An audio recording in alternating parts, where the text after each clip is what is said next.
So in this video, we're going to be talking about deconstructing anxiety. This is my stream of consciousness series. If you'd like to know what I'm doing, please go back to the very beginning and watch the first video that explains what I'm doing. The candle is slowly burning down. I am ripping through 30 topics in one straight, in one long run-on sentence, actually. So, setting the timer for 5 minutes, deconstructing anxiety. Okay, so I think nowadays, if any parents are watching, doesn't just have to be parents. I think a lot of people will understand that anxiety has become such a very distinctive part of our culture. With my daughters, it seems like if any of their friends aren't struggling with some level of anxiety, like that's the odd person, which we're going to talk about in a later video.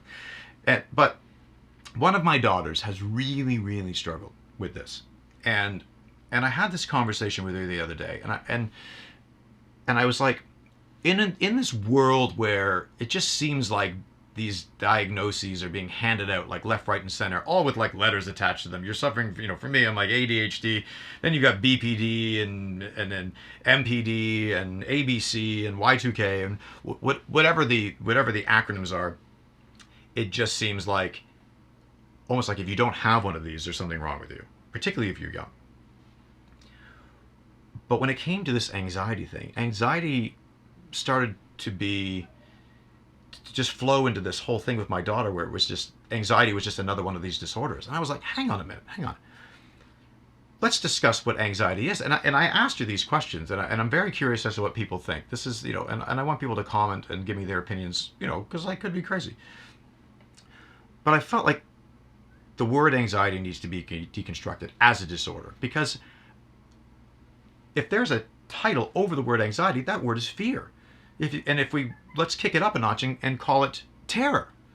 If someone was saying, I'm suffering from terror, what would be our immediate question? Well, what are you afraid of? What is terrifying you? As opposed to anxiety just being this disorder. Am I making sense? There seems to be this gray area in between that needs to be really clarified, because when I said this to my daughter, I'm like, let's discuss what you're actually terrified of. And I said, do you see that is causing your brain to think about it differently? It's almost like the chemicals in your brain are suddenly processing anxiety different if I call it terror. Even more so than fear, let's just call it terror. Like the social anxiety she's experienced is she's terrified.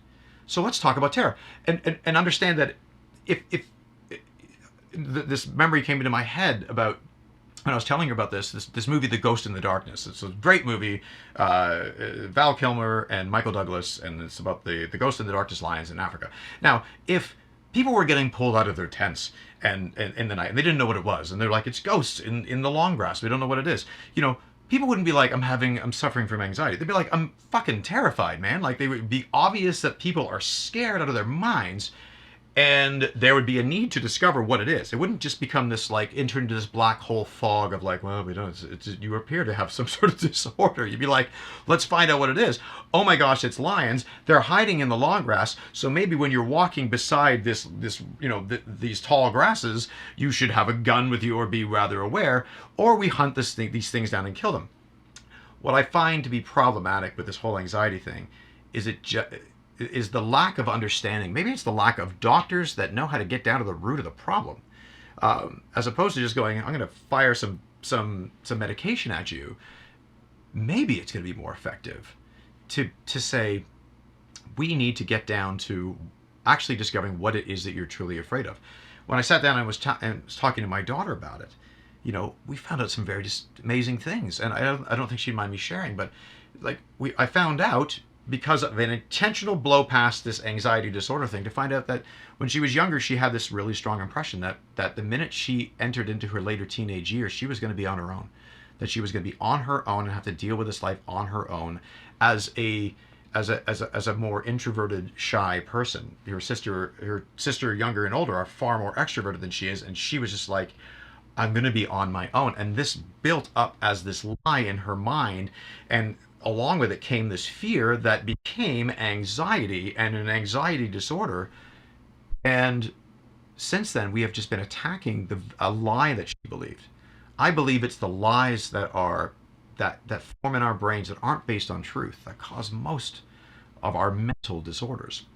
And I'm not saying that there aren't legitimate mental disorders. Don't get me wrong, but can anxiety just be a disorder? Sure, I don't care.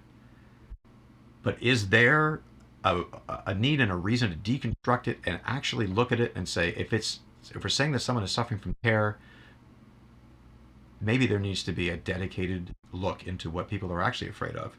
And if it's not something that we can do for ourselves, and to go sit down with someone to really truly find out what it is that we're afraid of, and don't leave that island until you understand it, but don't leave it in its bone.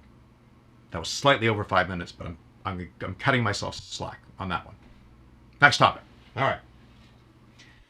Moving on, we have in our next video will be why I hate cars.